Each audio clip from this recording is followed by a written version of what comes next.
सभी के जीवन में निराशा हताशाएं आ जाती हैं। व्यक्ति अपने कर्तव्य से विमुख हो जाता है। हम अपने निरंतर जीवन के लक्ष्य को प्राप्त करते चले जाएं, आगे बढ़ें, इसके लिए वैचारिक क्रांति बहुत ज़रूरी है। जीवन में कुछ करना है तो मन के मारे मत बैठो, और आगे आगे बढ़ना है तो हिम्मत हारे मत बैठो। हमारे आदरणीय मंत्री जी, आपका स्थान ये है, आप इधर आइए।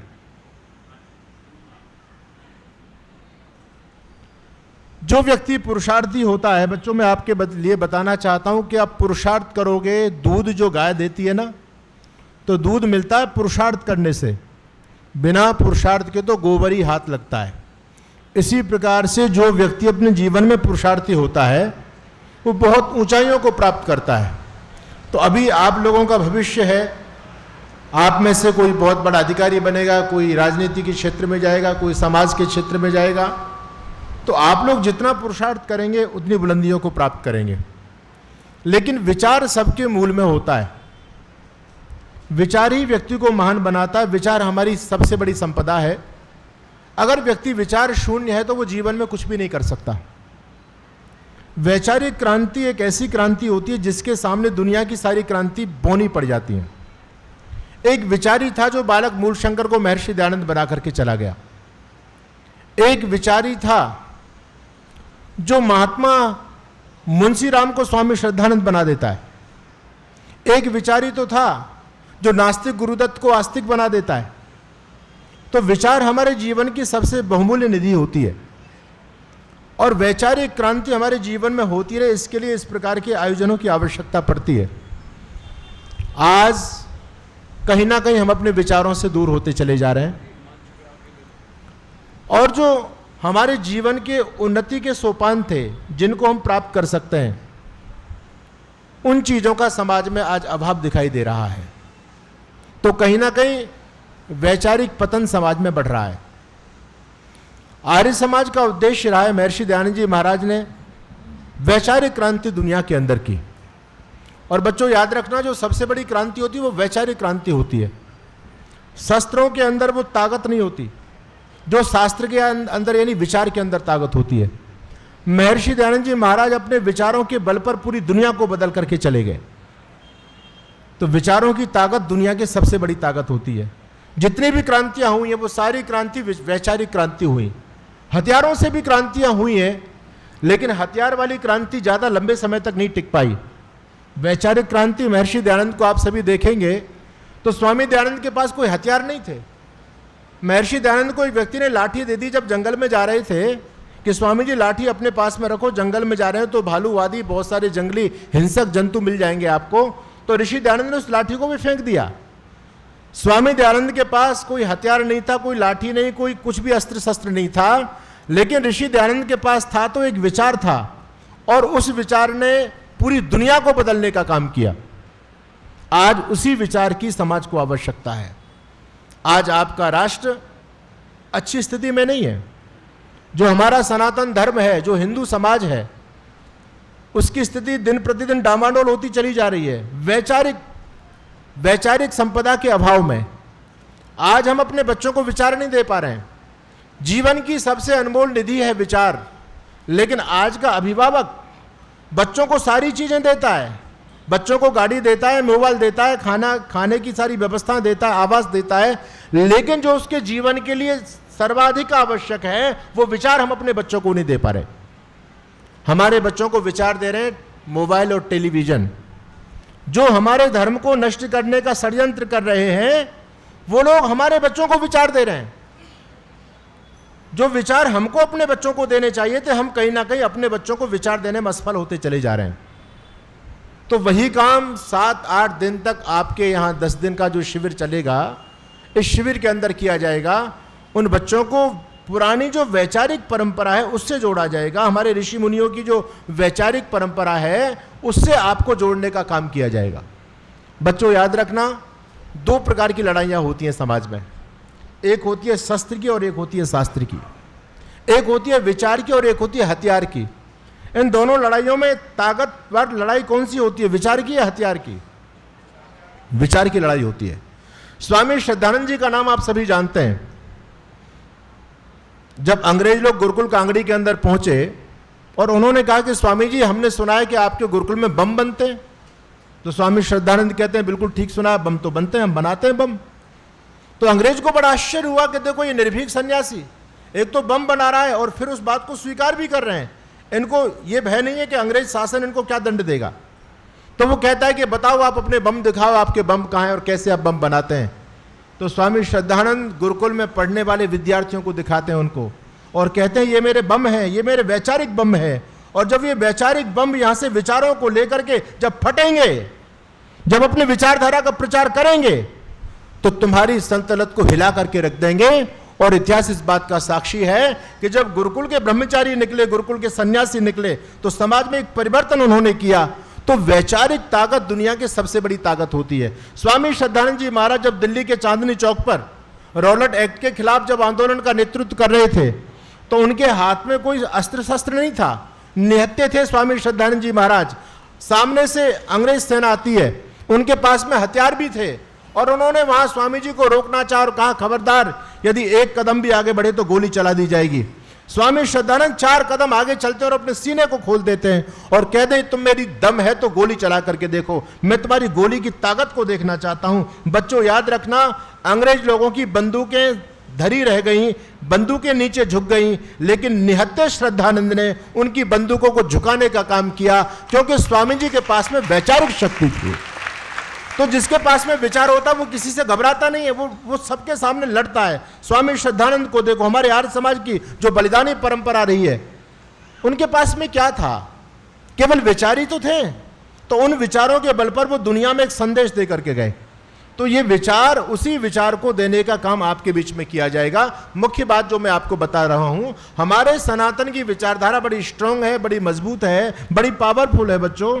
लेकिन विधर्मी लोगों ने हमको नष्ट भ्रष्ट करने के लिए हमारी विचारधारा के साथ में खिलवाड़ किया है।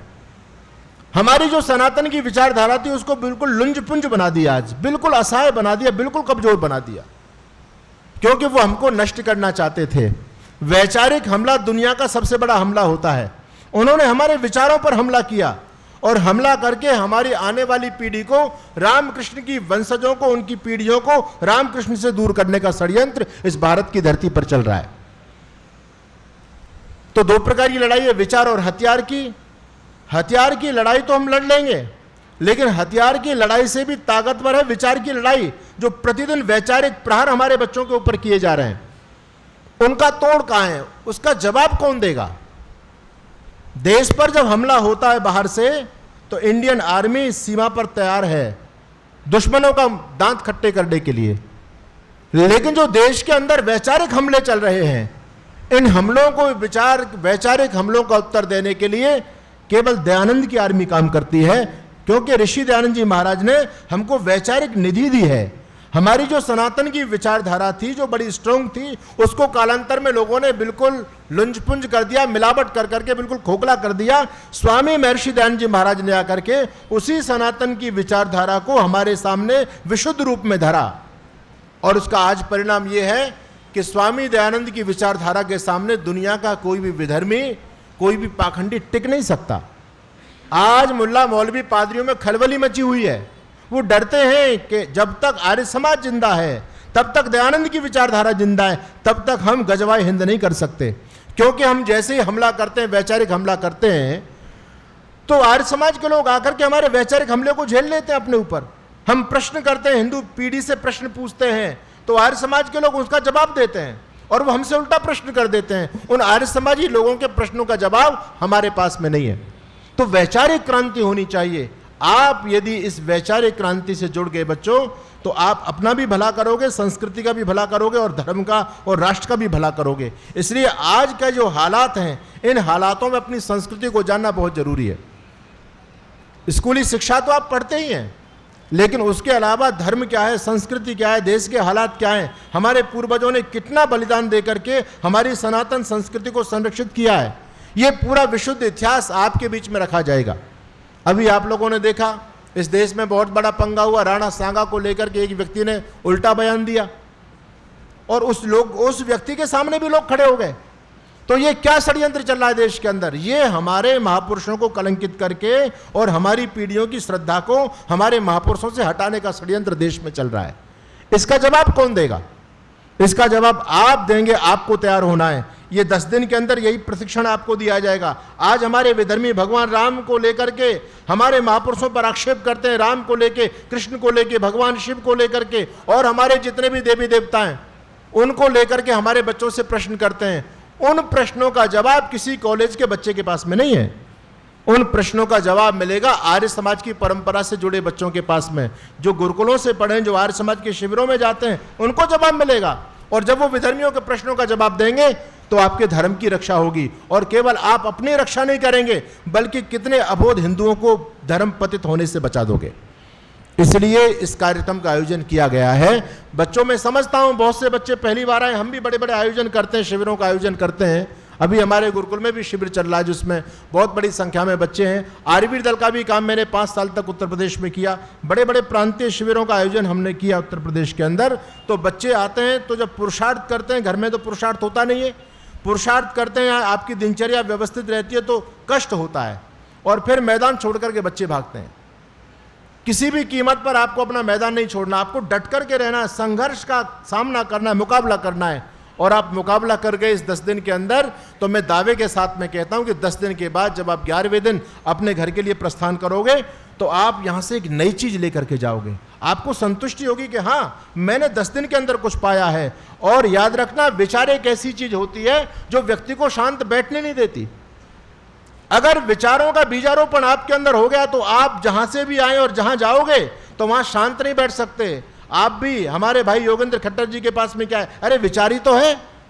उसी विचारधारा को तो आपके अंदर बीजारोपण करना चाहते हैं। जब आप यहां से जाओगे तो वो विचार आपको शांत नहीं बैठने देंगे। अरे अंदर खलबली मस्ती है। जब आदमी अंदर से खोखला है तो वो कुछ नहीं कर पाता, और जब अंदर से लबालब भरा हुआ होता है, वैचारिक संपदा उसके पास में होती है, तो व्यक्ति शांत नहीं बैठ सकता। वो जाएगा कि भैया मैं जो सीख करके आया हूं दूसरे को सिखा दूं।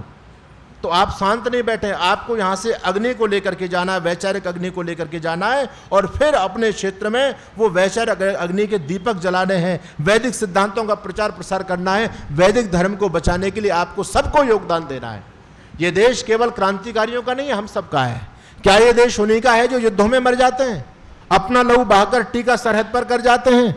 ऐसा युद्ध वतन की खातिर सबको लड़ना पड़ता है, और संकट की घड़ियों में सबको सैनिक बनना पड़ता है। जो भी कौम वतन की खातिर मिटने को तैयार नहीं, उसकी संतति को आजादी जीने का अधिकार नहीं। किसके कितने लाल सनों ने सीमा पर छिन जाते हैं, गुरु गोविंद जी के बेटे दीवारों में चिन जाते हैं। अरे घास फूस की रोटी खाकर राणा नहीं लड़े थे क्या?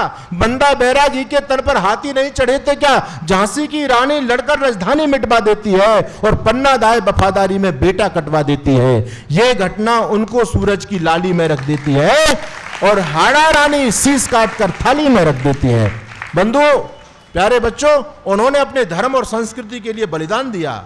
हम बलिदानी परंपरा से जुड़े हुए हैं, हमको भी तो योगदान करना ना देश के लिए कुछ। या विधर्मी इस देश में आग लगाते रहेंगे, हम हाथ पर हाथ धर करके बैठे रहेंगे? हमारे रामकृष्ण की संस्कृति हमारे सामने बदनाम होती रहेगी, नष्ट भ्रष्ट होती रहेगी। क्या हम शांति से वो देखते रहेंगे? सब हमको पाप नहीं लगेगा क्या? अरे कितने लाखों लोगों ने बलिदान देकर के तब जाकर के संस्कृति की परंपरा हम तक पहुंची है। हमारा कर्तव्य होता है कि हम उन्हीं विचारों को आने वाली पीढ़ी तक पहुंचाएं, स्वयं विचारवान बने, उस संपत्ति के अधिकारी बने, और फिर उस संपत्ति को, वैचारिक संपत्ति को आगे भी प्रेषित करें। तब हमारा कल्याण होगा, हमारा देश भी बचेगा। तो आप सभी विचारवान बने।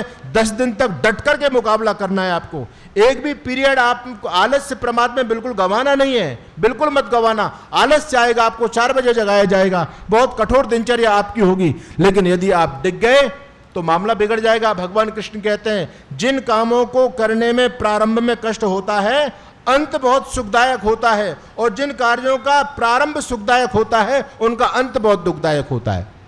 अभी आप 10 दिन तक जो तपस्या करेंगे बहुत कष्ट होगा, लेकिन आप तपस्या करेंगे तो आप हीरे बन जाओगे, कुंदन बन जाओगे, जीवन भर आनंद उठाओगे। विद्यार्थी जीवन में व्यक्ति परिश्रम करता, कष्ट होता है। सुबह जल्दी जगना, टेलीविजन नहीं देखना, दिनचर्या, योग करना, यज्ञ करना, संध्या करना, कष्ट होता है। लेकिन प्रारंभ में जब बच्चा इस कष्ट को सह लेता है तो आगे जीवन में उसके बाहर होती है।